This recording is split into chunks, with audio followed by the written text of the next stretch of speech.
शन्नो मित्रः शं वरुणः शन्नो भवत्वर्यमा शन्न इन्द्रो बृहस्पतिः शन्नो विष्णुरुक्रमः नमो ब्रह्मणे नमस्ते वायो त्वमेव प्रत्यक्षं ब्रह्मासि त्वामेव प्रत्यक्षं ब्रह्म वदिष्यामि ऋतं वदिष्यामि सत्यं वदिष्यामि तन्मामवतु तद्वक्तारमवतु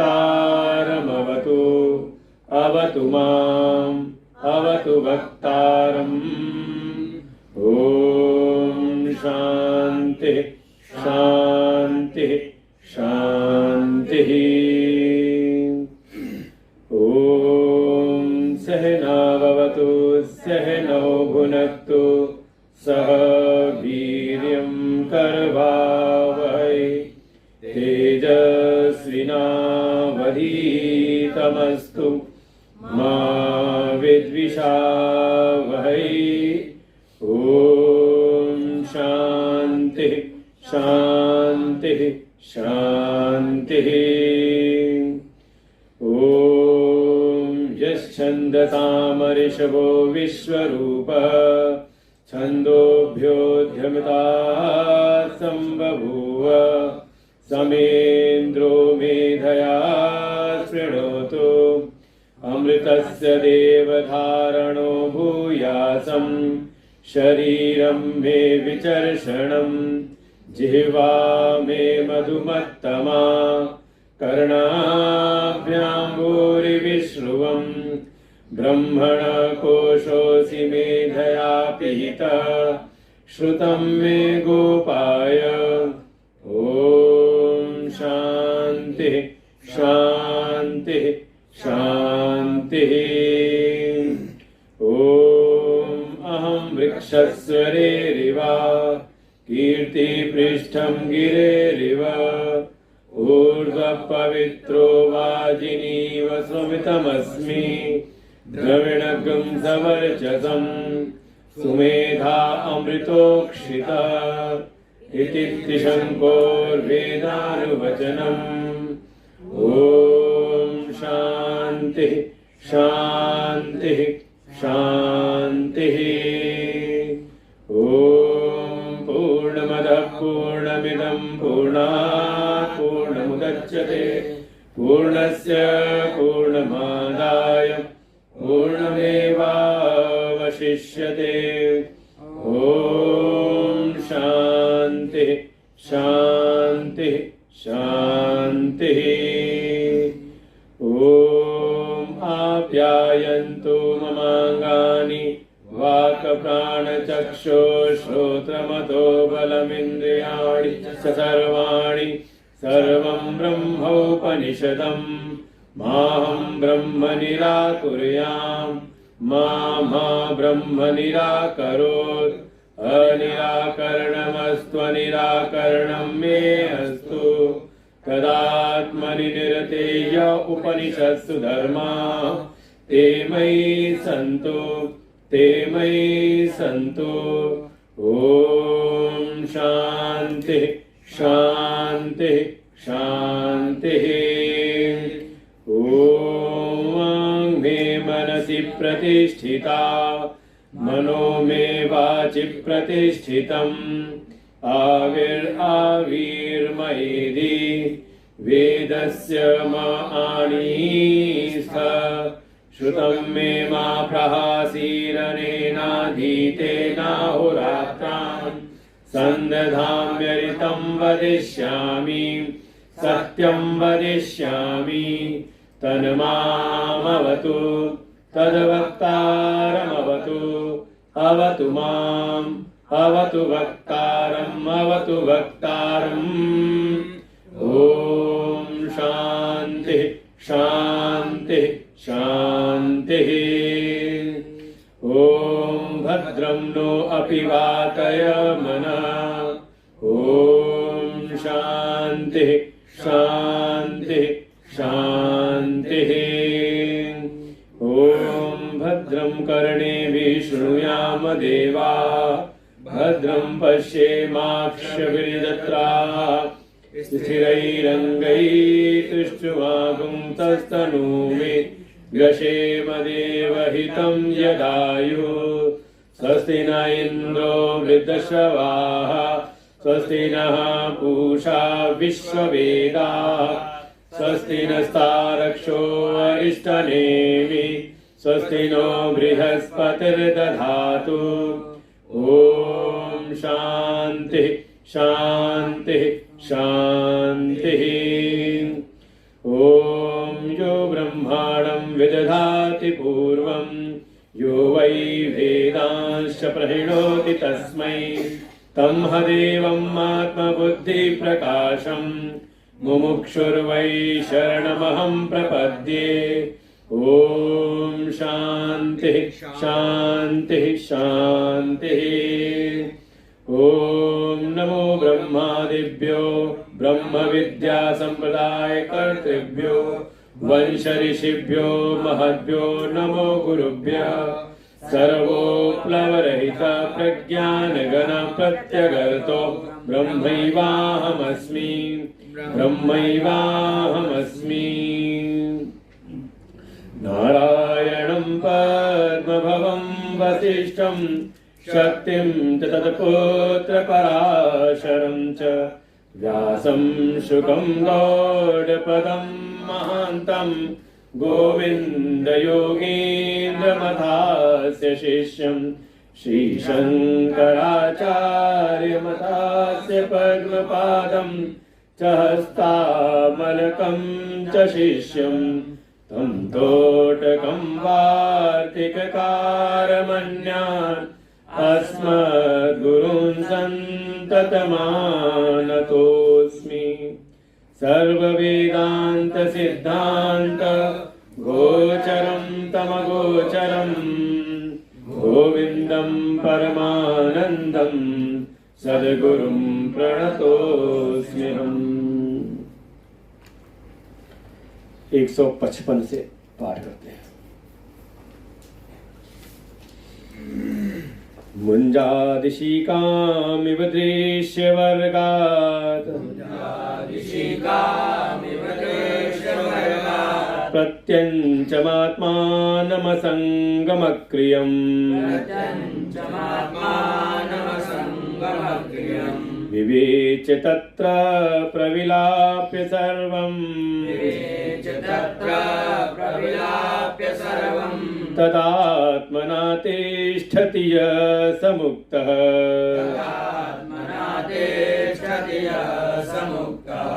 देहोऽयमन्न भवनो अन्नमयस्तु कोशः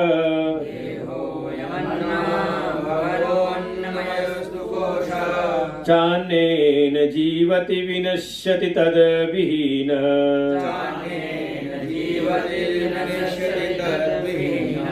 त्वच्चर्ममासुधिरास्ति पुरीशराशि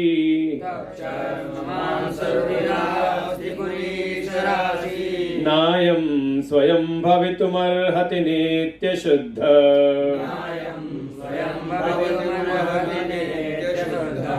पूर्वं जनेरपि मितेरपि नायमस्ति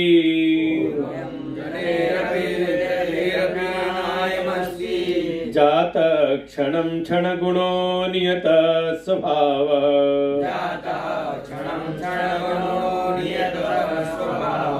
नैको जडश्च घटवत् परिदृश्यमानः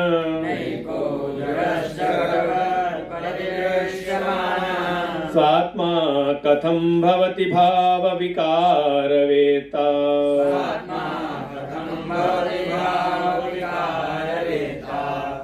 पाणिपादादिमान् देहो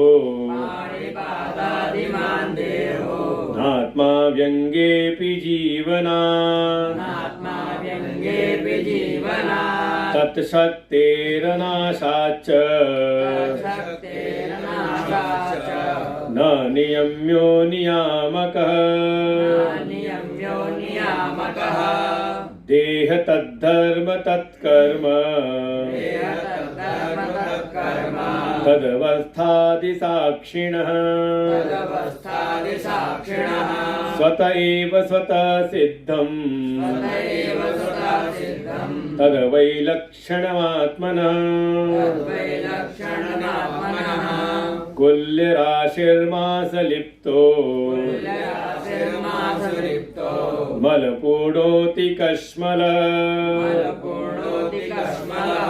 कथं भवेदयं वेत्ता स्वयमेतद्विलक्षणः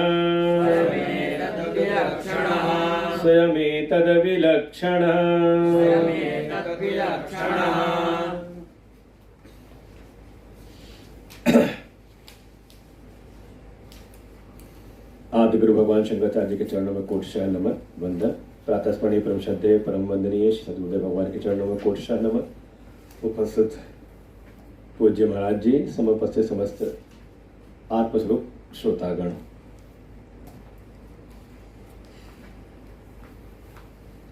शरणागत शिष्य के प्रति आचार्य बंधनों का स्वरूप बताते हुए कि कैसा ये अज्ञान जनित बंधन है और इसको जो भी मुक्ति चाहता है, जिसका लक्ष्य मोक्ष की प्राप्ति है, उसका फिर परम कर्तव्य है इस अज्ञान जनित बंधन का वो नाश करे। कैसे होगा? तो प्रारंभ करे वो आत्मा और अनात्म विवेक के द्वारा। और पूरा कल एक क्रम भी बताया था कि बिना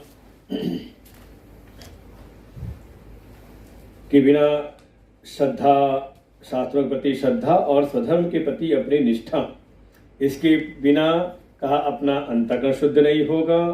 फिर बिना शुद्ध अंतःकरण के परमात्मा की अनुभूति संभव नहीं है और बिना परमात्मा की अनुभूति के कहा ये जो अनादिकालीन अज्ञान जनित मोह जनित जो बंधन है, अनात्म तत्वों में जो बंधन है, का इससे मुक्ति संभव नहीं है। तो मुक्ति चाहिए तो मुक्ति का साक्षात साधन परमात्म तत्व की अनुभूति, उसके लिए का अंतःकरण की शुद्धि, और अंतःकरण की शुद्धि के लिए का अपने शास्त्रों पर दृढ़ श्रद्धा और अपने स्वधर्म में निष्ठा। ऐसे क्रमशः साधना करते करते का उसको लक्ष्य है भव बंधनों से मुक्ति। इसलिए प्रारंभिक साधना के द्वारा अपने अंतःकरण को वो शुद्ध करे। बिल्कुल, अंतःकरण की शुद्धि तो परम आवश्यक है। इसमें अगर जरा सी भी किनकिनी बची हुई है तो कहा फिर वो बात नहीं आती। छोटी मोटी बातों को लेकर हमारे भीतर राग द्वेष बना हुआ है तो कहीं ना कहीं ये हमारी साधना में प्रतिबंध है, ये स्पीड ब्रेकर है। और देखो, ये स्वाभाविक रूप से जीवन जीते जीते ये, क्योंकि अनादिकाल से हम जीवन जीते चले आ रहे संस्कारों के अनुरूप का ये जल्दी छूटते नहीं। चाहे कितना भी इसके कारण हमें दुख अपमान भी उठाना पड़े, लेकिन हम इसको प्रगाढ़ रूप से बांध करके रखते हैं।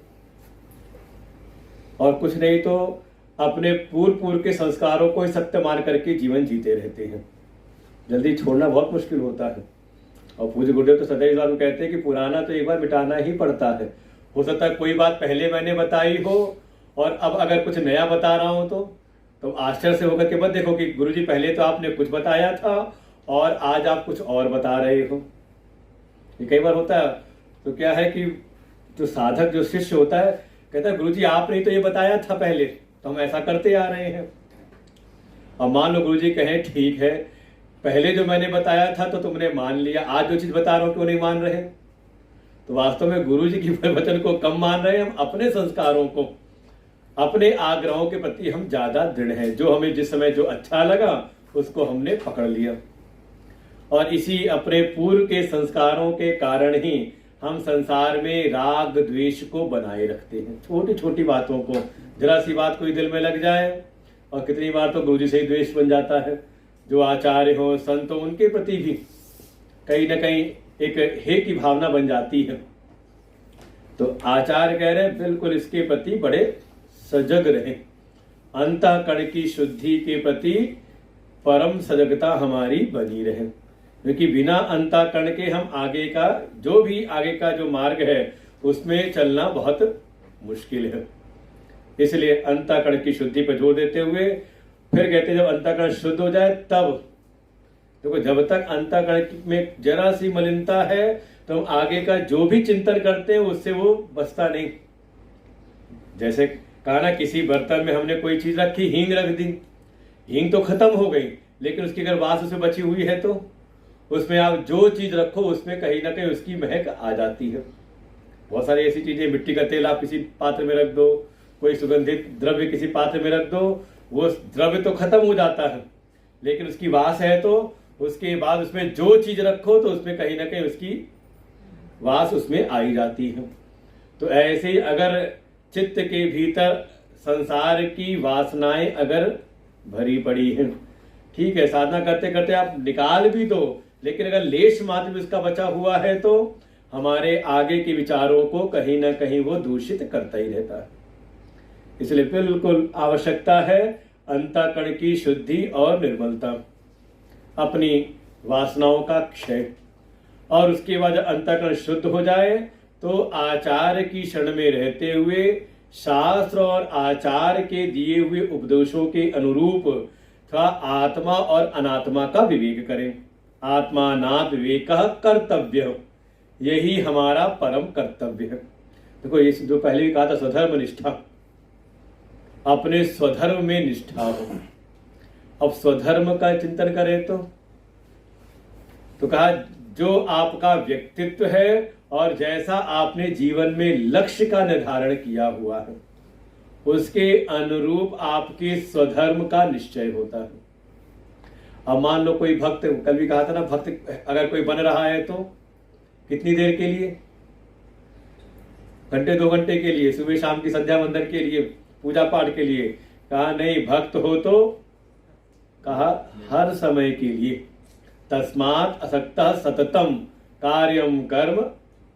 कहा जो भी साधक है, जो भी भक्त है, तो अपनी भक्ति, अपनी साधना को सतत रूप से, केवल जीवन का एक कोरम बना करके ना रखे कि हाँ सुबह शाम करना है, और उसके बाद 2 घंटे तो अपने मन को संयमित रखना है। और देखो यही समस्या आती है ध्यान में भी। अगर ध्यान में हमारी प्रवृत्ति 15 मिनट की भी प्रवृत्ति नहीं हो रही, इसका मतलब कि पूरा जीवन जो हमारा दिनचर्या वो सदी हुई नहीं है। ये बिल्कुल पहचान होती है। कोई सोचे कि हम आकर के 10 मिनट का ध्यान लगा लेंगे, काम बन जाएगा। का 10 मिनट बैठना, मैं सोचता हूँ कि आधे घंटे कराऊं लेकिन वो देखता हूँ कि 15 मिनट भी बड़ा भारी लगता है तो आप सोचो केवल 10-15 मिनट के ध्यान से काम बन जाएगा, तो नहीं। ये तो केवल एक आपको झलक मिलती है इसमें। उस झलक को फिर आप पूरे अपने जीवन में, पूरे दिनचर्या में आप प्राप्त करने का प्रयास करें, पूरी दिनचर्या हो।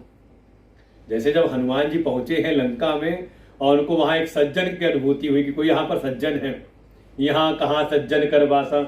जब पूरे घर घर में, सारे महलों में उन्होंने देख लिया कि क्या क्या वहां पे दुष्कर्म हो रहे हैं, दुर्दांत सबके सब काम कर रहे हैं, कहीं महिष मानुष धेनु खर अजखल निशाचर बच्चई, ऐसे निशाचर हर जगह द्वंद्व मचा हुआ है।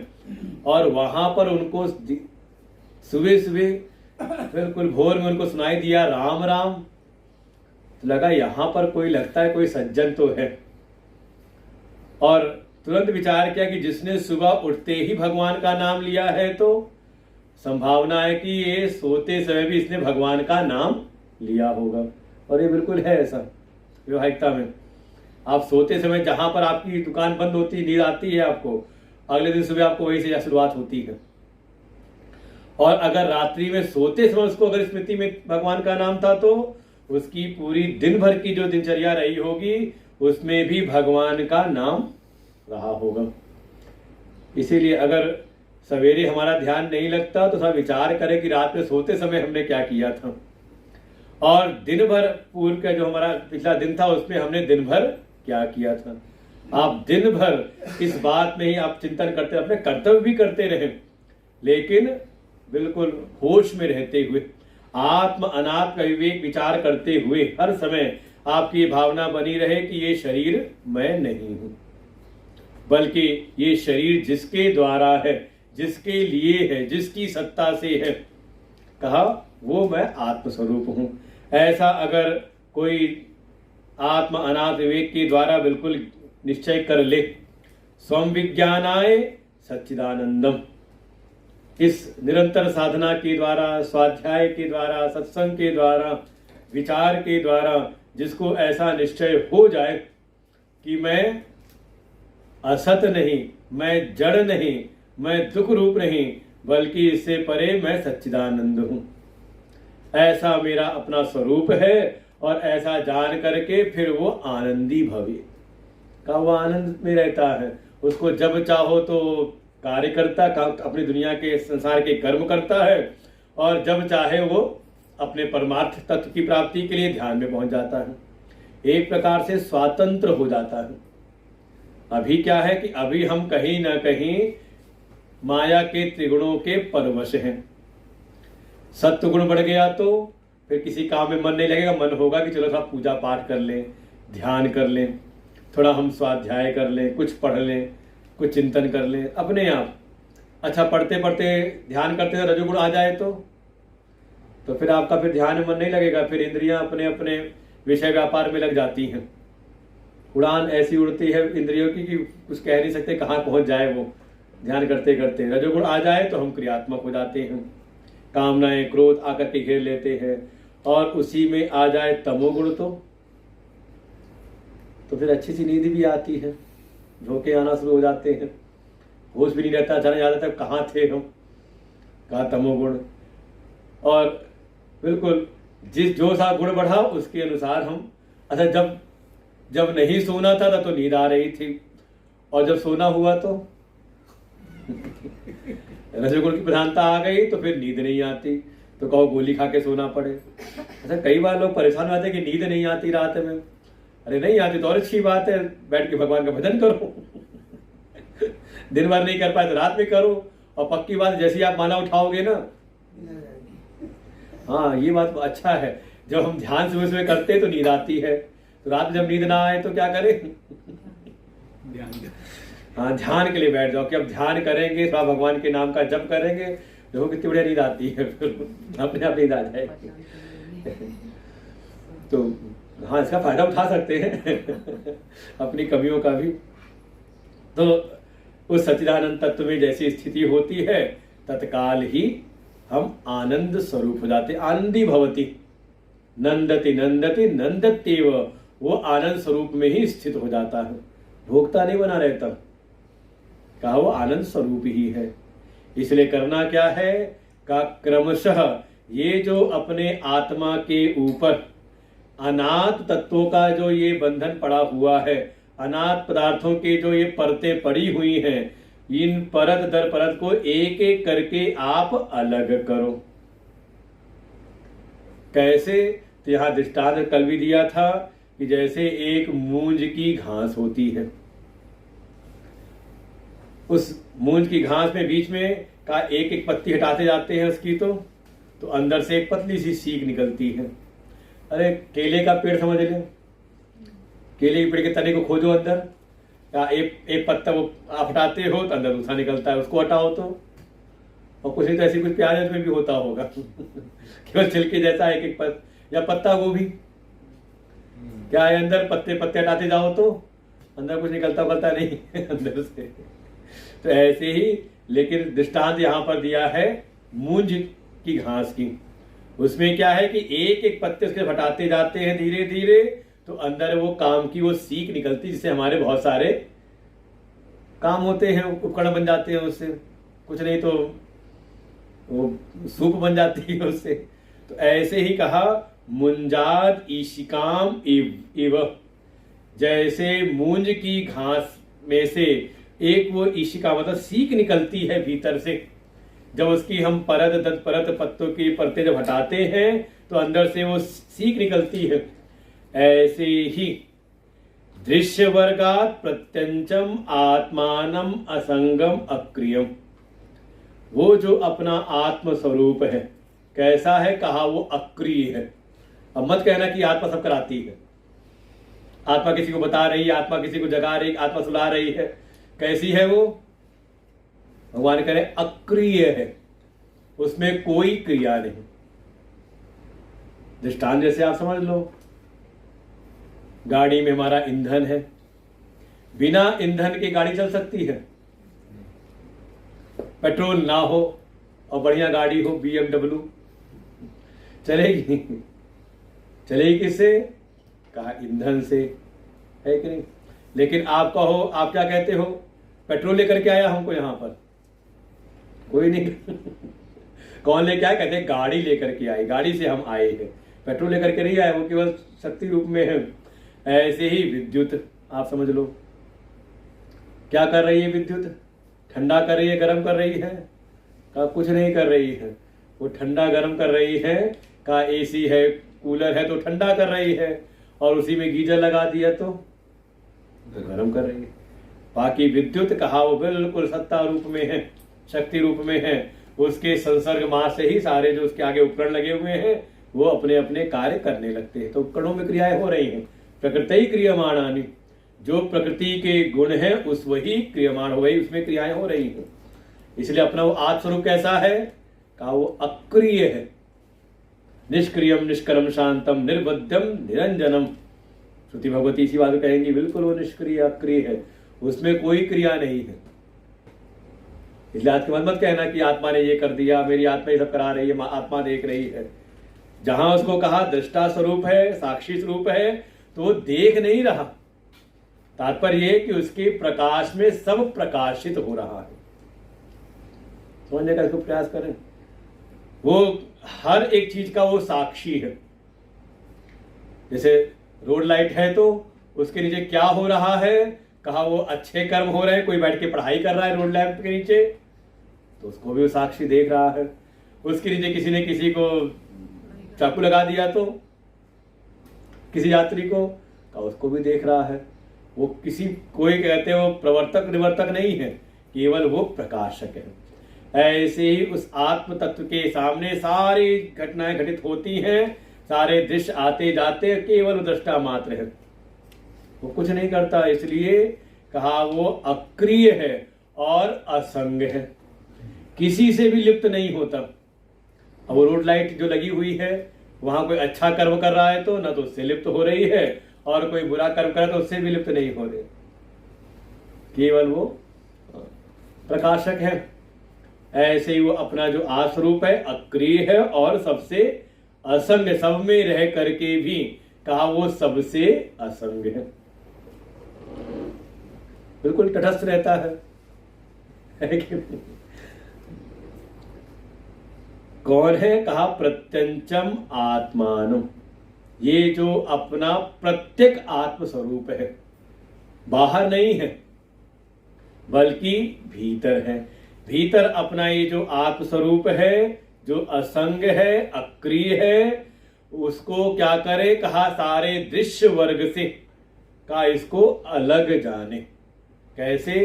कहा जो जो आपको दिख रहा है, जो जो आपको दृश्य हो रहा है, उन सबको नेति नेति करते चले जाओ, एक एक परत दर परत को आप करते चले जाओ।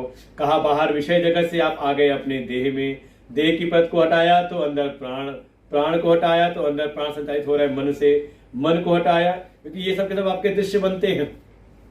आप बाहर के विषय को जैसे जानते हो वैसे ही अपनी देह को भी आप जानते हो। क्या हुआ? सब दृश्य के अंतर्गत आ गया ना। वो दिग्दृश्य विवेक का पहले ही श्लोक है, रूपम दृश्यम लोचनम दृक् तदृश्यम दृक्तु मानसम, और फिर दृश्याधिवृत्तया साक्षी दृगेव न तो दृश्यते। ये बाहर के जितने भी रंग रूप है ये दृश्य है। अब यहां पर सहारा लिया नेत्र इंद्रिय को, तो उसके विषय कौन से हैं? कहा वो बाहर के रंग रूप। ऐसे कान के लिए जितने भी शब्द हैं, कहा वो सब क्या है? दृश्य है, और ये उसका दृष्टा है, जानने वाला। जितने भी रस हैं उनको जानने वाली रसनेन्द्रिय है। जितने भी सर्दी गर्मी स्पर्श विषय हैं उसको जानने वाली त्वचा है। जितने भी सुगंध दुर्गंध हैं उसको जानने वाले नासिका है। ऐसे ही बाहर के जितने भी ये विषय रूपी दृश्य हैं, इसको कौन जान रही? कहाँ? इंद्रियां जान रही हैं। अच्छा, इंद्रियों को कौन जान रहा है? बाहर दृश्य अनेक हैं, लेकिन जानने वाली इंद्रिय उनको, भाई रूप अनेकों प्रकार के रूप हैं, लेकिन देखने वाली इंद्रिय एक है। अनेकों प्रकार के शब्द हैं, लेकिन सुनने वाला कान एक है। ऐसे ही बाहर के दृश्यों को जानने वाला अपनी इंद्रिय। अच्छा, इंद्रियों के भी अनेकों प्रकार के, कभी साफ दिखता है, कभी साफ सुनाई देता है, कभी मध्यम सुनाई देता है, कभी बिल्कुल नहीं सुनाई देता। तो ऐसे ही इंद्रियों के दोषों को भी, दोष विकारों को जानने वाला का उसके भीतर मन है। मन के द्वारा संयमित होता है, संचालित होता है। और ऐसे करते करते मन की भी अनेकों वृत्तियां उसको जानते हैं बुद्धि के द्वारा, और बुद्धि की भी अनेकों वृत्तियों को जानने वाला एक है भीतर। कौन? कहा दृक् एव, जो सबका दृष्टा है, सबका प्रकाशक है। तो मन में उसको ही कोई जानता होगा? कहा नहीं, दृग् एव न तो दृश्यते, जो किसी का भी दृश्य नहीं बनता। ये जो अपना आत्म स्वरूप है, कहा ये सबका साक्षी है, सबको ये प्रकाशित करता है, लेकिन आत्मा को कोई प्रकाशित नहीं करता। और कोई करने वाला होगा तो समझ ले कि वही फिर वास्तव में आप है। ऐसे ही सबको जानने वाला अपना आत्म स्वरूप है। ऐसे ही जितने भी दृश्य वर्ग है, उनसे एक एक करके अपने असंग, अपनी अक्रिय आत्मा को आप जानो। कहाँ है? का प्रत्येक सबके भीतर व्याप्त है। विविच्य तत्र प्रविलाप्य सर्वम, सबसे विविच्य मतलब सबसे अलग अलग करके। ये देह है, ये देह में नहीं, फिर ये प्राण है, ये प्राण में नहीं, ये फिर मन है तो मन में नहीं, ये बुद्धि का बुद्धि में नहीं, सबसे अलग अलग करते हुए। और साथ ही तत्र प्रविलाप्य सर्वम, उसी में सबको लीन करके, क्योंकि बार बार आ रहा है ना, उसी से उत्पन्न होते उसी को ढक देते हैं। तो उसी से उत्पन्न हुए, उसी में स्थित है, तो उसी में कहा अंततः आप उसको लीन कर दो। जैसे स्वप्न का जगत, सपना कहां से उत्पन्न हुआ? अपने मन में ही, मन से उत्पन्न हुआ, अपने मन से ही सत्ता पाता है, मन में ही स्थित रहता है। और जब आप जगते हो तो कब कैसे जगते हो? का सपने को अपने भीतर ही विलीन करके। कभी विचार करो, सो करके उठो, जब सपने में सपना जब देख रहे थे तो ज़्यादा दुनिया भर के संसाधन उसमें दिखाई देते हैं। वहाँ गाड़ी घोड़ा, दुनिया, आपके घर मकान, शत्रु मित्र, सब कुछ आप, और कहते हैं बहुत सब लंबा सपना नहीं होता। जो मनोवैज्ञानिक होते हैं वो बताते हैं कि केवल 2-2.5 मिनट में ही आप सपना देखते हो, और 2-2.5 मिनट में आप कितना लंबे समय का सपना देख लेते हो। क्या क्या घटनाएं आपके जीवन में घटित हो गई। तो सब आपके मन की वासनाओं से उत्पन्न हुए, उसी में स्थित हैं। और जब आप जगे तो क्या करते हो? सपने को अपने भीतर लीन करके उठते हो। चाहे कितना बड़ा पसारा रहा हो, आपके भीतर ही वो लीन हो जाता है। तो ऐसे ही एक तरह सबसे अपने आप को अलग करते हुए, विचार करते हुए, अपनी उस असंग अक्रिय आत्मा को सबसे अलग जानते हुए, और साथ ही उसी में सबको लीन करते हुए कहाँ स्थित हो जाओ? का तद आत्मना तिष्ठति, उसी अपने आत्म स्वरूप में ही आप स्थित हो जाओ। बिल्कुल यही करना है, हमें ध्यान में यही करना होता है। जहां जहां आपका मन जा रहा है, वहां से अपने मन को निकाल करके कि सब के सब दृश्य हैं, और जो भी दृश्य है वो मैं नहीं। ये सबसे अच्छी प्रक्रिया है ध्यान में जाने की। बाकी सब तो क्या कहते हैं, जितना बताया जाता है ना कि ये इसका ध्यान करो, नाम का मंत्र का ध्यान करो, आप रूप का ध्यान करो, आप कुछ नहीं तो अपनी सांस का ध्यान करो, कुछ नहीं तो बताएंगे प्रकाश दिखाई दे रहा है। ये सब कहते हैं ना कि ये खिलवाड़ है। किस लिए? कहा आपके मन को जो संसार के विषयों में भी अनेकों विषयों में लगा हुआ है, वहां से निकाल करके एक में लगाने के लिए आपके मन को एकाग्र करने की सारी प्रक्रिया बताई जाती है। नहीं तो ध्यान में बोलने की क्या आवश्यकता है? वो इसलिए है कि बीच में दिखाई देता है कि अब लोग कहीं ना कहीं कोई किसी गर्दन झुक रही है, कोई अब शिथिल हो रहा है, बिल्कुल आलस में जा रहा है, कोई सो रहा है, तो बीच में कुछ बोलना पड़ता है। क्यों बोलना है?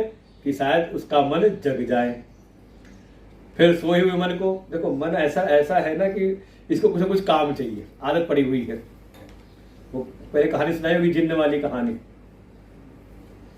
कोई ब्राह्मण देवता थे, दरिद्र, कुछ गरीबी थी, अभाव था घर में, बड़े दुखी होकर एक समय नदी किनारे घूम रहे थे। अचानक उनको एक, जैसे अलादीन का चिराग है, ऐसी कोई दीपक वक मिला उनको। उसको लेकर के कुछ ऐसे ही कुछ उसको साफ करने लगे, चलो अपने कुछ काम आएगा, लगा कुछ पीतल का बढ़िया कोई पुराना चिराग है, लेकर के जाकर उसको साफ करने लगे। साफ करने जैसे उसको रगड़ा, उसमें प्रकट हो गया जिन्न। पहले तो घबराई, ये क्या निकल आया। तो उसने कहा, चिंता ना करिए, मैं आपका सेवक हूं, आप मेरे स्वामी, आपने मुझको यहां से मुक्त किया है, तो आप जो कहोगे सो मैं करूंगा। बस एक शर्त ये है कि मैं खाली नहीं बैठ सकता।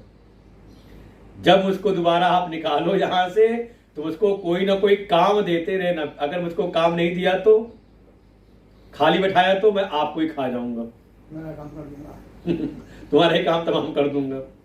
उसको लगा इसमें कौन सी बड़ी बात है, अभी चलता हूं लेकर के। उसको लिया, अंदर बंद किया, दीपक में कहा ठीक है, चिंता ना करो। घर गया, अपनी परिताइन को बुलाया, बच्चों को बुलाया, कहा जिसके मन में जो जो इच्छाएं कामनाएं हो सब लिख डालो, जिसको जो चाहिए। मुझको ऐसा एक जिन्न मिला हुआ है जो हमारी सारी कामनाओं को पूरा कर दे। तो अच्छा, सबने बढ़िया लिस्ट बनाई और जो लगा कि अब बड़ी लंबी लिस्ट हो गई है, अब तो काम में इसको लगाए रखेंगे। उसको निकाला वहां से। जैसी वो जिन्न प्रकट हुआ, हाँ बताइए क्या हुक्म मेरे आका। अब तो सबने बताना, सबसे पहले लगा कि रहने की झोपड़ी ठीक ठाक नहीं है, बढ़िया सा महल बना दो, सबके लिए अलग अलग कमरे हों उसमें। अरे उसके लिए तो पलक झपकते ही उसने कहा इसमें कौन सी बड़ी बात है। उसने अपना एक हाथ हिलाया और देखा सामने महल तैयार, झोपड़ी गायब। लगा ये तो बड़ा अच्छा इसने महल तैयार कर दिया। कहा बहुत समय से अच्छा भोजन नहीं किया है, भोजन तैयार, 56 प्रकार के भोग तैयार कर दो। अरे ये कहने की देर थी, उसने तुरंत पलक झपकते ही तैयार कर दिया। सब सामने मेज, डाइनिंग टेबल सज गई। लेकिन जैसे ही अब ये लंबे समय के भूखे बढ़िया भोजन दिखाई दिया, ये टूट पड़े भोजन के ऊपर। लेकिन जैसे ही ये भोजन पर टूटे, वो जिन इनकी ओर देखने लगता का काम बताओ मेरे को, खाली मत छोड़ो, तुमको खा जाऊंगा मैं। अब वो जो बताए परेशान होके, जो बताए पंडित जी वो तुरंत काम कर दे। अब तो हो गए दिन भर में, घंटों में वो दुखी हो गए। इसको जो काम बताते तुरंत कर देता है। मैं क्या करूं, इसको अपना काम करूं कि इसको काम बताता रहूं। ये भी कई बार होता है, कई बार ऐसे भी नौकर होते हैं, काम बताना पड़ता है। काम ना बताओ तो अपनी तरफ से स्टार्ट नहीं होते वो, तो मालिक भी दुखी हो। अब वो परेशान, तब तक उनके कोई गुरुजी थे, वो पहुंचे। उन्होंने पूछा, देखा, अरे बढ़िया, ये तो झोपड़ी भी हट गई, बढ़िया आलीशान महल इसका, बढ़िया सब खाने पीने की, सब सेवक सेविकाएं सब लगे हुए हैं इसकी सेवा में, लेकिन ये तो बड़ा दुखी है। पूछा क्या बात हो गई। जब सारी बात बताई कि इस कारण से, इस जिन्न के कारण मैं दुखी हूं, इसको जो बताता हूं पलक झपकते ही काम कर देता है। और तो और शर्त लगा रखी कि मैंने इसको खाली छोड़ दिया तो मुझको ही खा जाएगा। अब तो अपने प्राणों के लाले पड़े हुए हैं, कभी मुझको खा जाए कुछ पता नहीं। महात्मा जी ने कहा इतनी सी बात है, बुलाओ जरा अपने जिन्न को, अभी उसको बताता हूं मैं। जैसे ही बुलाया तो कहा इसे जो तुम्हारी कामना हो मांग लो, इससे जो उसको चाहिए था मांगा, उसने पूरा कर दिया। कहा अब ठीक है, अब इससे ऐसा कहो कि महल के पीछे एक 1000 फुट का लंबा खंबा खड़ा कर दे। जैसी आज्ञा थी, वो 1000 फुट ऊंचा खंबा। फिर कहा अब अगली आज्ञा ये है, इस खंबे पे चढ़ो और उतरो, खड़ो चढ़ो और उतरो, और जब तक मैं अगली आज्ञा कुछ ना दूं तब तक यही काम करते रहो। अब उसको युक्ति मिल गई पंडित जी को। अब वो जिन्न को कहें चलो खंबे पे चढ़ो उतरो, अब वो चढ़ाता उतरता रहे, बस ऊपर नीचे करता रहे, तब तक ये अपना काम कर ले। फिर कोई नया काम हो तो कहा इधर आ जाओ, चलो, बुलाया और फिर काम में लगा दिया। तो बस समझ लीजिए, जिन्न कोई बाहर का जिन्न नहीं, अपना मन ही है। ये मन ही ऐसा है, इसको जब तक काम मिलता रहता है तब तक ये ठीक रहता है। तो पहले कहावत कहते थे ना, खाली मन अपना ही नुकसान करता है, अपना ही नाश करता है। तो इसीलिए इस मन को अच्छे कामों में लगाए रखें। साधक को भी होना चाहिए साधना के लिए भी, ठीक है, अपना जो कर्तव्य है उसके बीच बीच में इसको कभी जप में लगा दो, इसको पूजा में लगा दो, इसको स्वाध्याय में लगा दो, एक चीज में मन देखो बहुत देर तक टिका नहीं रहता। 40-45 मिनट से ज्यादा आप किसी एक विषय में मन को लगा नहीं सकते। इसीलिए विद्यालय में जो कक्षाएं भी होती हैं वो 50-55 मिनट की होती हैं। उसमें अध्यापक के आने जाने को 10 मिनट निकाल दे तो बचता वो 40 से 45 मिनट ही है। एक विषय पर हमारा जो मन है, एक विषय पर एकाग्र रहने के लिए उसकी सामर्थ्य केवल इतनी ही है। उसके बाद उसको कुछ नया चाहिए, और ना मिले तो फिर आपको तंग करता है। फिर ये ऐसा ये मिला हुआ मन रूपी जिन है ये। इसलिए क्या करें का इसको, तो ये जो जितनी भी प्रक्रिया बताई जाती है ये सब मन को वही है, खंबे में चढ़ो उतरो, चढ़ो उतरो। हमने कहा श्वास पर ध्यान लगाएं, तो तुरंत मन जो दुनिया में भाग रहा था अब आ गया श्वास के ऊपर। बड़ा आसान लगता है। सबसे आसान प्रक्रिया है मन को शांत करने की। अपने मन, अपनी इंद्रियों, अपने प्राण, इन सबको एक साथ संयमित करने का सबसे अच्छा तरीका है। इसको उस खंबे पे लगा दो, चढ़ो उतरो, चढ़ो उतरो। क्या है, श्वास आ रही है देखो, फिर थोड़ी देर रुकी, फिर जा रही है तो उसको देखो, श्वास को देखो देखो, बस चढ़ते उतरते रहो। और धीरे धीरे धीरे धीरे श्वास की जो गति इतनी सूक्ष्म हो जाती है कि पता भी नहीं चलता है कि श्वास कब आई कब गई। और क्योंकि ये मन और प्राण का एक अन्योन्य संबंध है। अच्छा, इस समय सत्संग में बैठे मन शांत है तो आपको श्वास का ध्यान है कि श्वास चल रही कि नहीं चल रही, कुछ नहीं रहता। और जैसे ही मन विक्षिप्त हो तो श्वास आ रही जा रही पता चलता है। और ऐसे ही जब प्राण, हमारे प्राण वायु जब शांत होती है तो इस प्रक्रिया के द्वारा जैसे ही आपने ध्यान देना शुरू किया श्वासों के ऊपर, धीरे धीरे इतनी सूक्ष्म हो गई वो प्राण वायु कि उसके साथ सूक्ष्म होते अब हमारा मन भी बिल्कुल शांत हो जाता है। लेकिन ये मन का स्वभाव है, जैसे इसको शांत करो तो तुरंत सोने चला जाता है। तो कहा रहे कुछ मंत्र का जाप कर लो, या फिर उसी समय आप अपने आध्यात्मिक विचारों को प्रारंभ कर दो। पहले ध्यान के में बिल्कुल पहले मन को हम शांत करें, एकाग्र करें। किसी शुद्ध पवित्र भगवान का ध्यान करके, सतगुरु का ध्यान करते मन को पवित्र भी करें। और फिर इस पवित्र शुद्ध किए हुए मन, एकाग्र किए मन के द्वारा अपने आत्म स्वरूप का हम चिंतन करें। यही है दृश्य वर्गात विविच्य। इन सारे दृश्य वर्गों से जो कुछ भी दृश्य बन रहा है, बिल्कुल इस समय ध्यान से कर लें। जैसे ही मन हमारा किसी विषय में गया तो उसको आपने जाना ना, उस विषय को आपकी ज्ञान वृत्ति का वो ज्ञेय बनाना, वो विषय बन गया ना, आपने उसको जाना ना, तुरंत ये विचार आ जाए कि जो भी मैं जानता हूं उससे मैं जानने वाला अलग होता हूं। यही तरीका है। जो भी दृश्य है वो दृश्य मुझसे अलग, मैं उसका जानने वाला। यहां तक कि अपना शरीर भी, अगर शरीर के किसी कोने में खुजली हो रही है तो कहीं कहीं कुछ दर्द सा महसूस हो रहा है तो तुरंत जाए कि ये सब के सब दृश्य है, मैं इसका दृष्टा हूं। ऐसे ही करते करते आप अपने को इससे असंग अक्रिय रूप में, जो इस आत्मस्वरूप में ही स्थित हो जाता है, बारंबार के अभ्यास के द्वारा हर समय ऐसा करते हुए जो इसी आत्मस्वरूप में सदैव स्थित रहता है, यह वो जो कोई भी है, चाहे वो स्त्री हो, चाहे पुरुष हो, चाहे ब्राह्मण हो, चाहे क्षत्रिय हो, चाहे वैश्य हो, चाहे शूद्र हो, चाहे ब्रह्मचारी हो, चाहे गृहस्थ हो, चाहे वानप्रस्थी हो, चाहे वो सन्यासी, जो कोई भी, कोई भेद नहीं। इस स्थिति में जो अपने उस आत्म रूप में सदा ही स्थित रहता है, समुक्त, वही मुक्त है, जीवन मुक्त है। वो सारे बंधनों से फिर मुक्त हो जाता है, तो उसका कहीं आवागमन होता नहीं। तो करे क्या, कहा अब फिर वो कार्य शुरू करो, एक नई प्रक्रिया।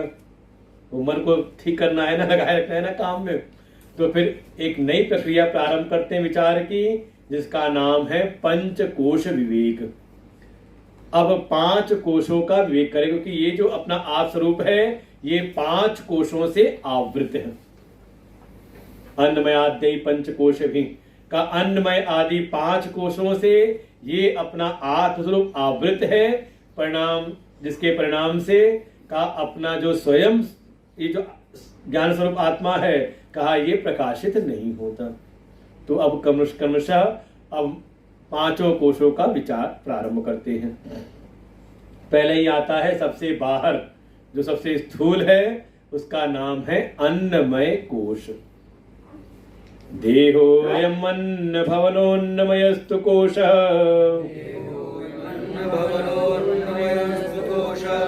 चानेन जीवति विनश्यति तद्विहीनः त्वक्चर्मा सुधिरस्ति पुरीश राशि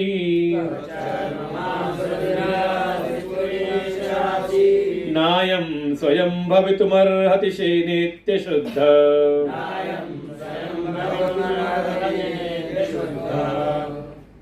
प्रारंभ किया देहो अयम, अयम देह, यह जो शरीर है, सबसे निकटतम, बाहर के विषयों की अपेक्षा सबसे निकट हमें ये हर समय दिखाई देता है शरीर अपना।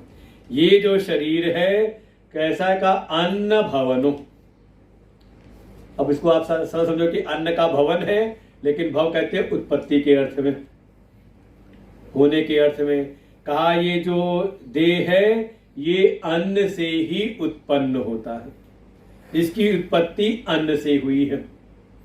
हमें तो हमारे माता पिता से उत्पन्न हुआ है, का उन्होंने अन्न इत्यादि न ग्रहण किया होता तो, क्योंकि अन्न के रस से ही, जो भोगे हुए अन्न के रस से ही वीर आदि की का निर्माण होता है और उससे ही फिर आगे वंश परंपरा चलती है।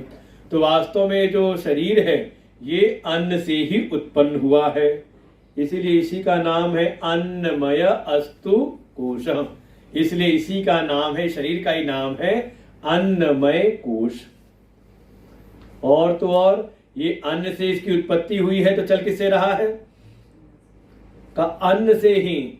और तो और च अन्नेन जीवति, का ये अन्न के द्वारा ही जीता है। इस अन्नमय कोश शरीर का जो जीवन है किसे चलता है?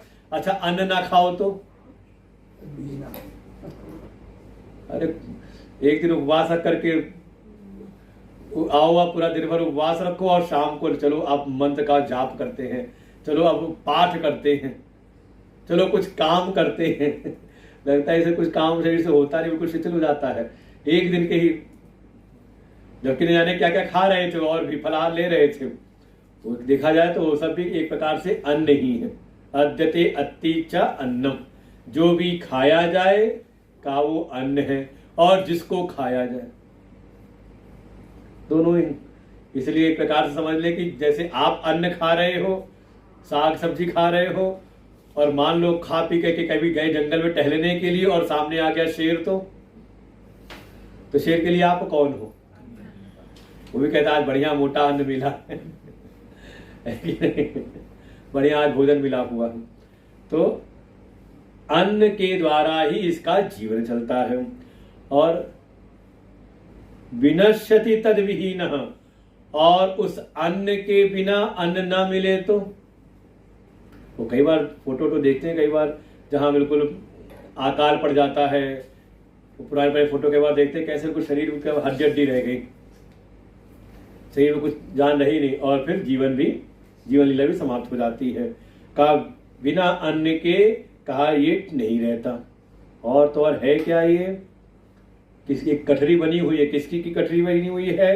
कहा त्वक, त्वक माने त्वचा, फिर इसके भीतर चमड़ा, ये पूरा एक है पैकिंग बनी हुई है, ऊपर से पैकिंग की हुई है जिसकी, उसको कहा त्वचा ऊपर वाली, फिर उसके अंदर चमड़ा, उसके अंदर मांस, उसके अंदर कहा नस नाड़ियों में रुधिर रक्त, फिर उसके अंदर अस्थि हड्डियां, और तो और अनेकों प्रकार के इसमें मल, पुरीश राशि का, इसमें सब ये सब का इसका ही बना हुआ, कहा ये एक प्रकार से पुतला है।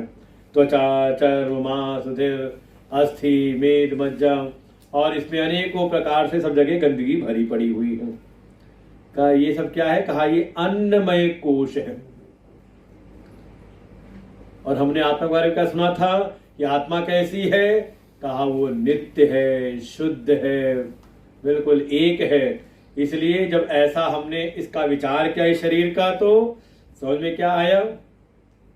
न अयम आत्मा, ये जो अन्नमय कोश है ये अपना आत्मा, अपना निज स्वरूप नहीं है। क्यों? क्योंकि ये शरीर तो किसी के द्वारा उत्पन्न होता है, अन्न के द्वारा, लेकिन जो अपना आत्मा है, कहा वो स्वयं रहने वाला है। वो कहते हैं सबका कारण है, लेकिन स्वयं वो अकारण है। स्वयं भवितुम का ये तो अपने आप से ही रहता है, इसको उत्पत्ति करने वाला कोई और नहीं है। लेकिन इस अन्नमय शरीर को, का इस अन्नमय शरीर को उत्पन्न करने वाला कौन है? कहा अन्न। इसलिए ये अपना आत्मा नहीं है, हो ही नहीं सकता अपना आत्मा। और साथ ही आत्मा कैसा है? कहा वो तो नित्य शुद्ध है। और ये जो अन्नमय कोश है, ये कहते हैं ये नित्य अशुद्ध है। अच्छा, सुबह स्नान ना करें तो, शौच आदि जो क्रियाएं अगर नित्य ना करें तो क्या होगा शरीर का हाल? फिर ये समझ ले, नित्य ये अशुचिता में ही रहता है, नित्य ये अपवित्र होता है, और इसको बार बार साफ सुथरा करना पड़ता है। लेकिन जो अपना आत्मा है, कहा वो नित्य शुद्ध है, किसी की भी कोई अपेक्षा न रखते हुए, बिल्कुल सबके भीतर रहते हुए, असल रूप में रहते हुए सबसे वो परम शुद्ध रहता है। इसलिए क्रमशः का इस अन्नमय कोश का हमने विचार किया कि अन्नमय कोश क्या है?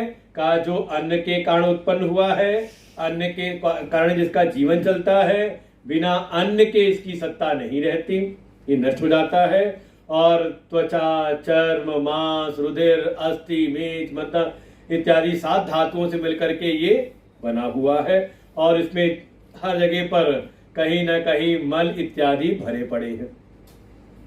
ये बढ़िया भगवान की कृपा है कि जो पकी चमड़ी बढ़िया पैकिंग कर रखी है, और जरा सी कभी पैकिंग उखड़ जाए तो क्या खुद ही नहीं देखा जाता कि क्या निकल के आ रहा है अंदर से। तो बिल्कुल समझ ले, भगवान की कृपा है, सुंदर बना हुआ है, नित्य शुद्ध। और तो और फिर इसी में विचार और आगे किया, पूर्वं जनेरपि मृतेरपि नायमस्ति, जात क्षणं क्षणगुणो नियत स्वभाव,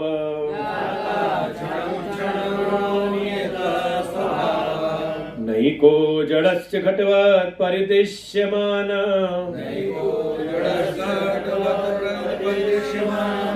स्वात्मा कथं भवति भवविकार वेत्ता,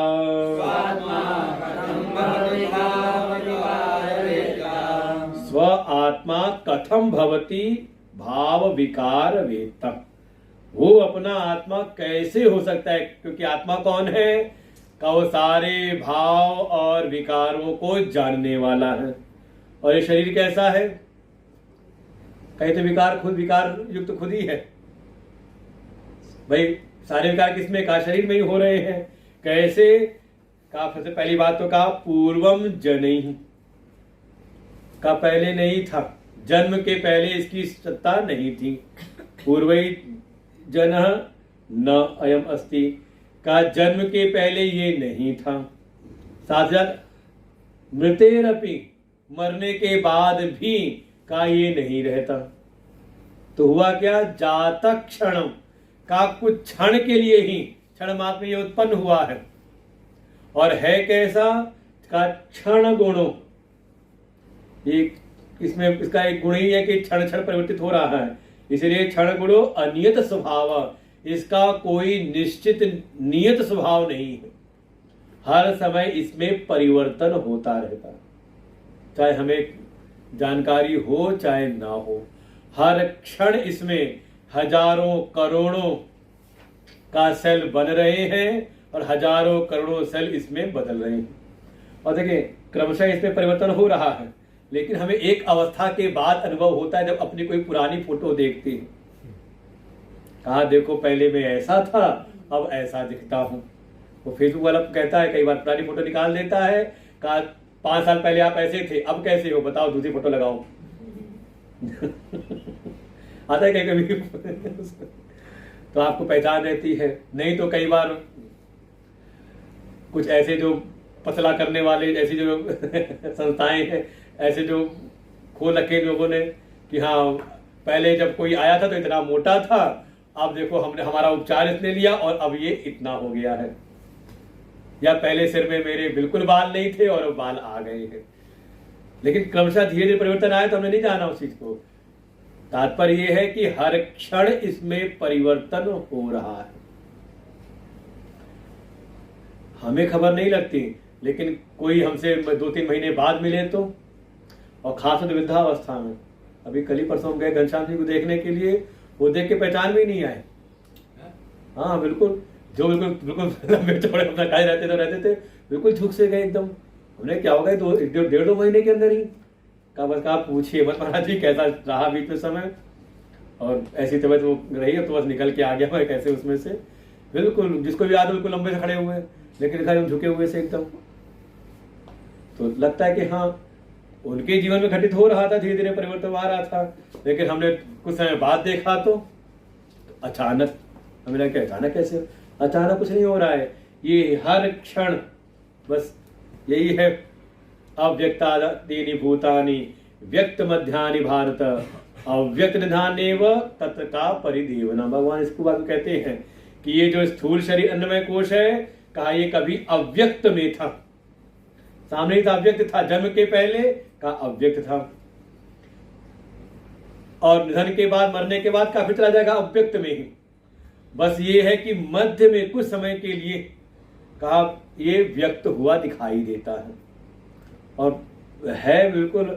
अब हमें लगता है कि हम बहुत लंबा समय जी रहे हैं, लेकिन जो हमसे भी ज्यादा आयु वाले हो, तो जैसे हमारी आयु औसत आयु 100 वर्ष है, लेकिन हमारी आयु की अपेक्षा बहुत सारे ऐसे जिनकी आयु कुछ नहीं, नगण्य है।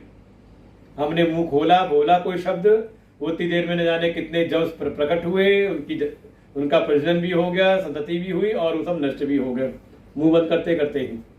ऐसे किसी की आयु से ज्यादा है, कोई मिनटों जीता है, कोई घंटों किसी का जीवन है, किसी का हफ्तों जीवन है, किसी का महीनों है, किसी का कुछ वर्ष है, बहुत सारे ऐसे जीव। हमारे सामने हमने कुछ पालतू पशु पाला, उसके कई सारे वंश हो जाते हैं हमारे देखते देखते ही। जैसे गाय का ही है, गाय के बच्चे हो गए, बच्चे के ही बच्चे हो गए, हमारे देखते देखते ही, हमारे सामने ही सामने। लेकिन उनकी अपेक्षा अब जो क्षण भर जी रहा होगा तो उसके लगता है मनुष्य कैसा है, कहे तो अजर अमर है।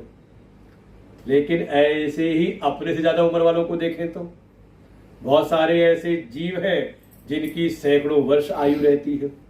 सांप कछुए कहते हैं हजारों वर्ष जीते ये, और कहीं अगर गणना कर ली ब्रह्मा जी की आयु की तो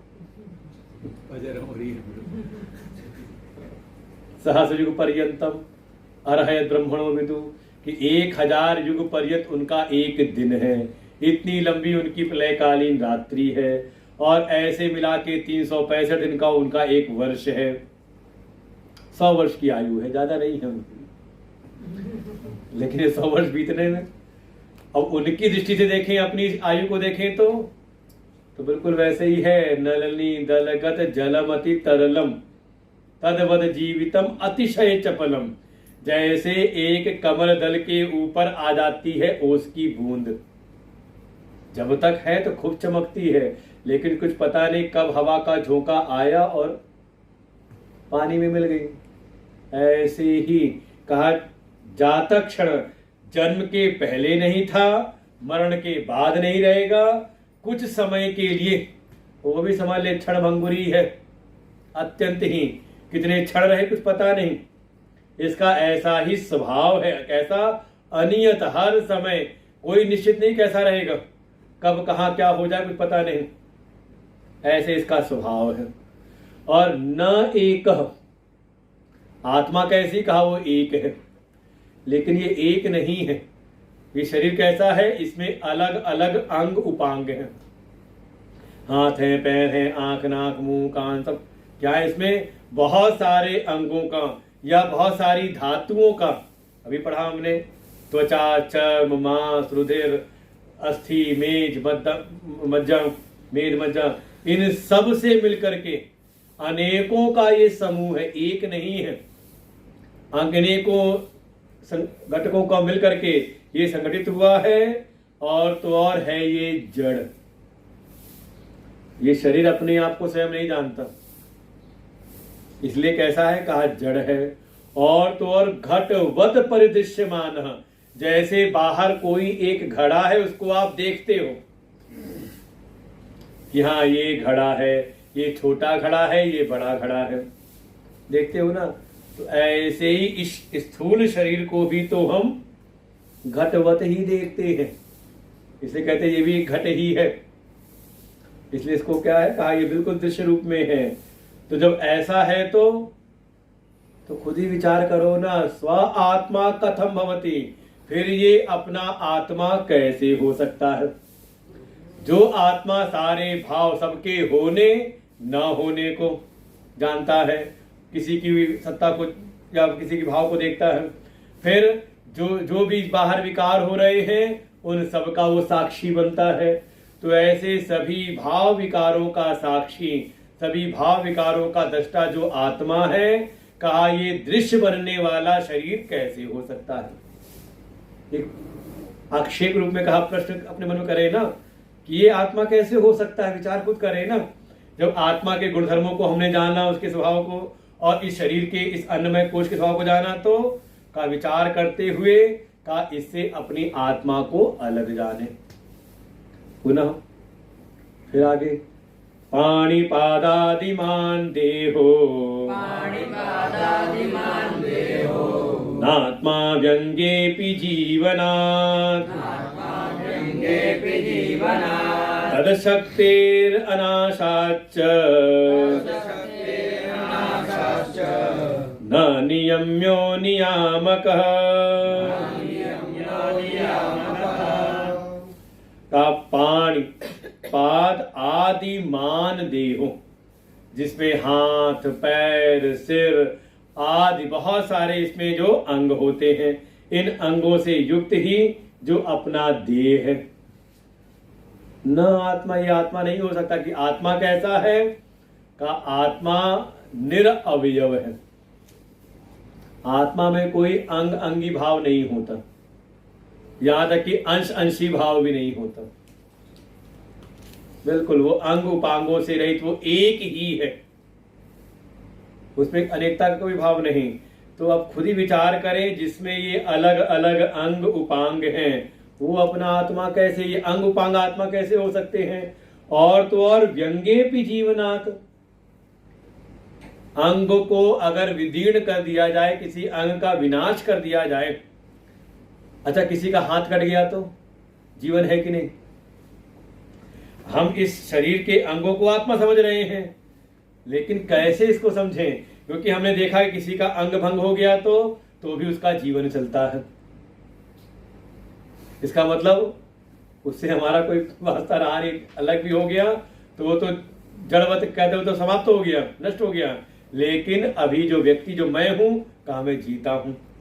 तत्शक्ति अनाशाच, कहा उसकी शक्तियां नाश हो जाने पर भी, इस अंग उपांगों की शक्तियां नष्ट हो जाने के बाद भी, कहा मेरा नाश नहीं होता। अपना जो आत्मा है, कहा ये सदैव रहता है। और तो और वो नियम में नहीं है, किसी के शासन में नहीं रहता आत्मा। और ये शरीर कैसा है? शरीर तो शासन में रहता है, कुछ नहीं तो प्रकृति के शासन में रहता है। भाई मौसम बदलता है तो शरीर में असर पड़ता है कि नहीं पड़ता? थोड़ा सा कहते हैं हवा पानी बदल गए, हवा पानी बदल जाने से ही का इसमें अनेकों प्रकार के भाव विकार उत्पन्न होने लगते हैं। कहा ये जो नियम में दूसरों के द्वारा जो शासित हो रहा है देह, वो नियामक आत्मा नहीं हो सकता। वो आत्मा तो सबका नियामक है। कैसे नियामक है? का उसकी सत्ता से सबकी सत्ता रहती है, और उसकी सत्ता ना हो तो फिर कुछ नहीं है। उसी के लिए सब है, उससे ही सब है। का इसीलिए वो सबका नियामक। जैसे कहा ना, ईंधन जो है का कुछ करता हुआ दिखाई नहीं दे रहा, लेकिन अगर आपको यात्रा होगी गाड़ी से तो का बिना उसके नहीं हो सकती। बिल्कुल अविना भाव है, बिना उसके कोई कार्य हो नहीं सकता। तो वो जो नियामक सत्ता है, जो अपना आत्म स्वरूप है, जिसकी सत्ता से सबके सब चल रहे हैं, कहा वो नियम में नहीं हो सकता। तो ऐसे विचार करें कि ये जो अन्नमय कोश है, इसमें अनेकों प्रकार के अंग उपांग हैं। ये अंग उपांग रूपी जो शरीर है का ये आत्मा नहीं हो सकता। क्यों? क्योंकि अंगों के कट जाने के बाद भी, अंगों के नष्ट हो जाने के बाद भी कहा मैं जीता रहता हूं, मेरा जीवन रहता है। इन अंग उपांगों की शक्ति का नाश हो जाने पर भी, अच्छा ये तो अनुभव हो रहा होगा, जैसी शक्ति शरीर में युवा अवस्था में थी, अब वृद्धावस्था में उतनी शक्ति नहीं रही। अब हम अग्रवाल जी को हाथ पकड़े कहे चलिए दौड़ के आइए मेरे साथ में है संभव? कहा नहीं। अब तो इनको बैठे बैठे कोई काम बताया जाए कि आप बैठ के आप सबका निरीक्षण करो, सुपरविजन करो। महाराज जी जैसे है बैठ सबको देखते रहते हैं अपना आश्रम में, कौन क्या कर रहा है कौन नहीं कर रहा। जो काम है किससे करना है? कहा जो वहां ब्रह्मचारी हैं, विद्यार्थी हैं, उनको काम बताया जाता है। इनका काम क्या है? कहा बैठ करके बिल्कुल टच रह कर सबको देखते रहो, कौन सही अच्छा कर रहा है कौन खराब कर रहा है कि नहीं? तो देखे धीरे धीरे हमारे जो भी इंद्रियां हैं उनकी भी शक्तियां क्षीण हुई, उनकी शक्तियां नष्ट हुई, लेकिन जो इन सब का साक्षी चेतन आत्मा है, दृष्टा का, वो कहते कोई शैया पड़ा हो वो भी देखता रहता है आँख खोल करके क्या हो रहा है। तो वो जो प्रकाशक है सबका नियामक है का, उसकी शक्ति में कोई भी परिवर्तन नहीं आता। इसलिए ये शरीर अन्नमय शरीर मैं नहीं, वो आत्मा नहीं है।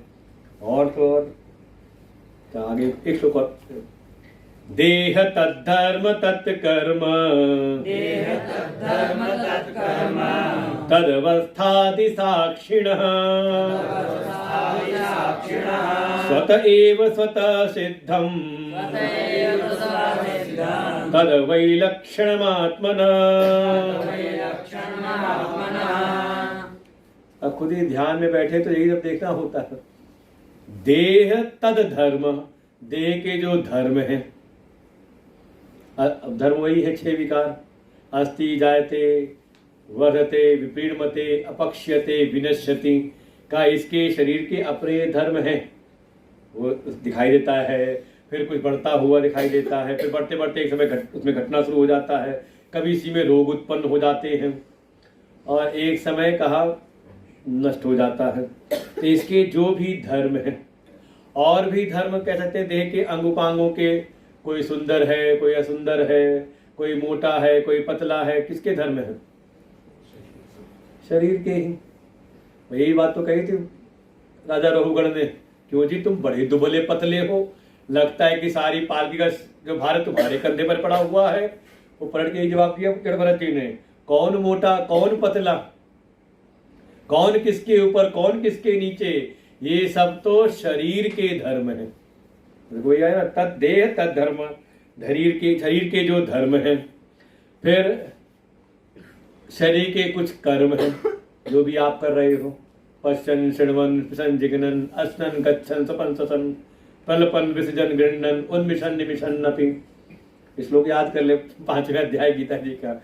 इस लगभग सभी क्रियाएं आप देख रहे हैं, सो रहे हैं, जग रहे हैं, खा रहे हैं, पी रहे हैं, झगड़ रहे हैं, रो रहे हैं, खुश हो रहे हैं, क्या हो रहा है सब का, ये इंद्रिय और शरीर के ही ये सब के सब कर्म हैं। उनके कर्म साथ ही अवस्थादि साक्षिण, फिर शरीर की अवस्थाएं हैं। कभी आप इस समय किस में जगे हुए हो ना, सो रहे हो का जगे हुए हैं, फिर कभी सो रहे हैं, फिर बिल्कुल गहन सुषुप्ति में चले गए। तो 3 अवस्थाएं ना, जागृत स्वप्न में नहीं है, स्वप्न जागृत में नहीं है, स्वप्न सुषुप्ति में नहीं, जागृत स्वप्न दोनों सुषुप्ति में नहीं है, और सुषुप्ति हो तो फिर का ना जागृत है ना स्वप्न है, तीनों अवस्थाएं दूसरे में नहीं है। लेकिन तीनों ही अवस्थाओं का कोई एक साक्षी है जो तीनों अवस्थाओं को जानता है। जागृत को भी हम जानते हैं अपनी, स्वप्न अवस्था को भी हम जानते हैं, और जिस समय जागृत स्वप्न के कोई भी विषय नहीं थे, विषयों का बिल्कुल नितांत अभाव था, उस अवस्था को भी जाना ना हमने। अतः न जाना होता तो कैसे कहते कुछ भी नहीं, हम बिल्कुल घोड़े बेच के सो गए थे, कुछ होश नहीं रहा हमें, बिल्कुल निश्चेष्ट थे। तो जाना तब तो कह रहे हैं ना। तो कहा तो इन सब का देह के जो भी धर्म है, देह के जो भी कर्म है, और इस शरीर की जो भी अवस्थाएं हैं, अरे कुछ तो 3 अवस्थाएं और भी आप कह सकते हो। देहिनोस्मिन् यथा देहे कौमारम यौवनम जरा, तथा देहांतर प्राप्ति धीरज तत्र न मुह्यति। कौन सी? कभी हम बाल्यावस्था में, और भी अवस्थाएं जोड़ लें उसे तीन ही कहीं, कौमार, युवा और वृद्धावस्था। आप उसमें और जोड़ लें हमारी शैशव अवस्था, फिर थोड़ा शैशव अवस्था का तो होश नहीं रहता ना, बाल्यावस्था से कुछ होश शुरू होता है, कौमार अवस्था को हम अच्छे प्रकार से जानते हैं। देखो बहुत ज्यादा शैशव अवस्था का आपको याद नहीं होगा कि आपने क्या किया क्या नहीं किया, लेकिन थोड़ा आप कौमार अवस्था में आए तो कौमार अवस्था से आपको अपनी स्थिति का पता रहता है, ज्ञान रहता है। फिर आई युवावस्था, फिर आई वृद्धावस्था। तो सारी जो शरीर की जो भी धर्म है, जो उनके कर्म है, उनकी जो भी अवस्थाएं हैं, इन सब का कोई साक्षी है ना, कोई साक्ष्य बना है ना पीछे, जिसे सबको अलग अलग जानना है। तो वही स्वतः एव स्वतः सिद्धम, ये तो फिर अपने आप स्वतः सिद्ध हो रहा है ना। जो स्वतः सिद्ध जो अपनी आत्मा है वो तो स्वयं ही सिद्ध हो रही है कि वो क्या है। कहा तद वैलक्षणम आत्मना, वो जो अपना आत्मस्वरूप है, ये शरीर, शरीर के धर्म, शरीर के कर्म, शरीर की अवस्थाएं, इन सब का साक्षी, अर्थात इन सब से वो विलक्षण है, अपने आप सिद्ध हो रहा है। तो यही ध्यान में बैठ के सिद्ध करना है और सिद्ध करते हुए उसी अपने साक्षी आत्म स्वरूप में हमें अवस्थान करना है। बिल्कुल स्पष्ट, साफ साफ। वो आत्मा भाई शरीर की सिद्धि के लिए कहीं ना कहीं बाहर के कुछ ना कुछ विषय चाहिए, अन्य के द्वारा ही उत्पन्न हो रहा है, उसके कारण इसकी जीवन चल रहा है। लेकिन जो अपना आत्म स्वरूप है, कहा वो स्वतः सिद्ध है, उसकी सिद्धि नहीं करनी पड़ती। शरीर में कोई भाव विकार है, उसको पता करना पड़ता है, जानना पड़ता है कि किसी, कई बार तो हमारे शरीर के बारे में कोई और बताता है। अरे कुछ नहीं तो कम से कम दूसरा बताता नहीं कि आजकल बड़े दुबले हो रहे हो, बड़े कमजोर से लग रहे हो। लेकिन अपनी आत्मा के बारे में आप हो ये कोई बताना पड़ता है किसी को? मैं हूं कोई बताएगा तो मैं जानूंगा? कहा नहीं, अपनी स्वतः सिद्ध आत्मा को हम स्वतः अपने आप ही जानते हैं और उसके प्रकाश में ये देह वर्ग भी हमें, सबके सब देह और सारे दृश्य वर्ग हमें प्रकाशित होते हैं, हम जानते हैं उसके द्वारा। तो अपने आप ही जो जानने वाला है, जानी गई वस्तु से हमेशा ही अलग होता है, ये निश्चित सिद्धांत है। ज्ञाता हमेशा ज्ञेय से पृथक होता है, जानी गई वस्तु से जानने वाला हमेशा अलग होता है। इसलिए अपने आत्म स्वरूप को आप वैसे नहीं जान सकते जैसे दुनिया की वस्तुओं को जान रहे हो, वो जानने वाला है, इसलिए उसको कहा वो अपरोक्ष है, स्वतः सिद्ध होता है और स्वतः सिद्ध होकर के ही अन्य वस्तुओं को भी वो प्रकाशित करता है, ऐसा वो आत्मस्वरूप है। इसलिए शरीर आदि ये सब अन्नमय कोश जो है वो अपना आत्मा नहीं है, ये सबसे ऊपरी वाला ये आवरण है अन्नमय कोश। अभी और भी है 3-4 श्लोक, इसमें लंबा है काफी, और वो कल देखते हैं। आज यहीं पर विश्राम लेते हैं और फिर ध्यान की प्रक्रिया में प्रवेश करते हैं।